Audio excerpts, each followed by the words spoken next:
জুলাই সনদ বাস্তবায়ন বিষয়ে আইন এবং সংবিধানের বাইরে গেলে ভবিষ্যতে আদালতে চ্যালেঞ্জের মুখে পড়বে বলে মন্তব্য করেছেন বিএনপি নেতারা। গণ অধিকার পরিষদ ও এনসিপি জাতীয় পার্টির রাজনীতি বন্ধের দাবি জানিয়েছে। রোববার গণ অধিকার পরিষদের প্রতিষ্ঠা বার্ষিকীর আলোচনা সভায় তারা এসব কথা বলেন। গণ অধিকার পরিষদের চতুর্থ প্রতিষ্ঠা বার্ষিকী উপলক্ষে রোববার রাজধানীর ডিপ্লোমা ইঞ্জিনিয়ার্স ইনস্টিটিউশনে আয়োজিত অনুষ্ঠানে শুভেচ্ছা জানাতে যান ফ্যাসিবাদ বিরোধী রাজনৈতিক দলের শীর্ষ নেতারা। এতে বিএনপি নেতারা বলেন, গণ অভ্যুত্থানের 14 মাস অতিক্রম হলেও এখনো দেশে গণতান্ত্রিক ধারা ফিরে আসেনি।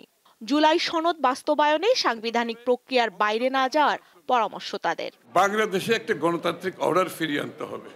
আমরা সাংঘর্ষিক রাজনীতির দিকে যেতে পারবো না, আমরা হিংসাপরায়ণ রাজনীতির দিকে যেতে পারবো না।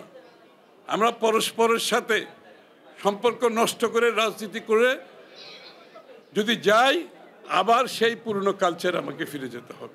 আমরা যাতে একটা নিয়মতান্ত্রিক পদ্ধতিতে এসেছি, সবার সম্মতিক্রমে এই জাতির একটা ঐক্যের মধ্য দিয়ে যেন আমাদের জুলাই সনদটা বাস্তবায়িত হয়।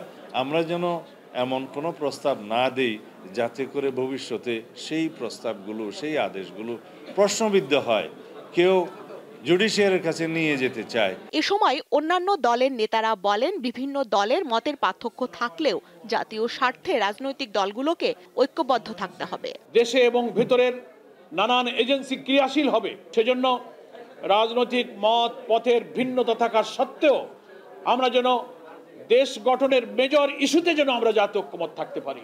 নির্বাচনকে কোনোভাবেই এই মুহূর্তে প্রলম্বিত কিংবা কোনোভাবে বাধাগ্রস্ত করলে সেটা আমাদের কারো জন্য মঙ্গল বয়ে আনবে না। রাজনীতিবিদরা বলেন, আওয়ামী লীগের ফ্যাসিবাদী হওয়ার পেছনে সবচেয়ে বড় ভূমিকা রেখেছে জাতীয় পার্টি, তাই তাদের নির্বাচনে অংশগ্রহণ করতে দেওয়া হবে না। একটা নির্বাচন অনুষ্ঠিত হবে, সেই নির্বাচনে কোনোভাবেই যেন পতিত ফ্যাসিবাদীদের কেউ অংশগ্রহণ করতে না পারে, সেটা আমাদেরকে নিশ্চিত করতে হবে।